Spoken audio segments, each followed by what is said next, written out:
நண்பர்களே, என்னென்னாச்சுன்னா இயந்திரான்னு சொல்கிறானுவ, மினி ப்ராஜெக்ட்னு சொல்கிறானுவ, நமக்கு ஒன்றும் புரிய மாட்டேங்குது. பார்த்துக்கிடுங்க. அது வேறு ஒன்றும் இல்லைங்க, நம்ம ரொபோட்டிக்ஸ் கிளப் தான். அது மட்டும் இல்லைங்க, நம்ம இசிஇ டிபார்ட்மெண்ட்டும் ரொபோட்டிக்ஸ் கிளப்பும் சேர்ந்து ஒரு ஒர்க் ஷாப் நடத்துகிறாங்க. அந்த ஒர்க் ஷாப்போட பேர் என்னன்னு கேட்டிங்கன்னா, என்னென்ன பேர் வைக்க சொன்ன? குப்பை சுப்பை முடின்னு வைக்க சொன்னீங்க, அது பேர் நல்லா இல்லையா? நீங்களே பேர் வைக்க ஆரம்பிச்சிட்டீங்களா? ஆமா.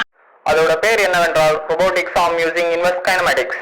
நம்ம கூட எப்போவாச்சும் வேஸ்ட்டுன்னு நினச்சி யூஸ்ஃபுல்லான திங்ஸை டஸ்ட்பினில் போட்டிருப்போம். ஏன் இப்போ கூட இந்த வீடியோ போட்டு விட்டுட்டு வேறு ஏதாச்சும் யோசிச்சுட்ருப்போம்.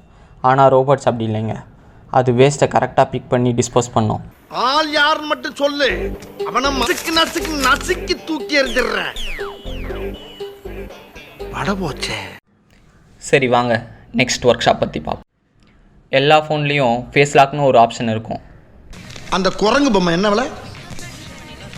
கண்ணாடி சார், அது நம்ம மூஞ்சி அப்படி இருக்கு. ஃபேஸ் லாக் எப்படி ஒர்க் ஆகுதுன்னு உனக்கு தெரியுமாடா? உனக்கு தெரியுமாடா? உனக்காச்சும் தெரியுமாடா? எனக்கே தெரியாது. இமேஜ் ப்ராசஸிங்னா என்ன முருகேஷா? அந்த ப்ரோக்ராமிங் லாங்குவேஜில் பண்ணலாமுங்கிறாங்க, இந்த ப்ரோக்ராமிங் லாங்குவேஜில் பண்ணலாமுங்கிறாங்க. ஆனால் நம்ம மேத்வொர்க்ஸு அவங்கக்கிட்ட இதுக்குன்னே தனி டூல் பாக்ஸ் இருக்காமாப்ல. இந்த மாதிரி நிறைய அட்வான்டேஜஸ் இருக்கிறதுனால மேத்வொர்க்ஸ் யூஸ் பண்ணியே இமேஜ் ப்ராசஸிங் பண்ணலாமா. இதோட மெயின் அட்வான்டேஜே கிராஃபிக்கல் அவுட்புட் தானாமாப்ல. அதுலேயும் 3D கிராஃப்லாம் ரொம்ப கலர்ஃபுல்லாக இருக்குமா. இதை பற்றிலாம் அதிகமாக தெரிஞ்சுக்கணுன்னா மேத்வொர்க்ஸ் இமேஜ் ப்ராசஸிங் ஒர்க் ஷாப் போகணுமாமா.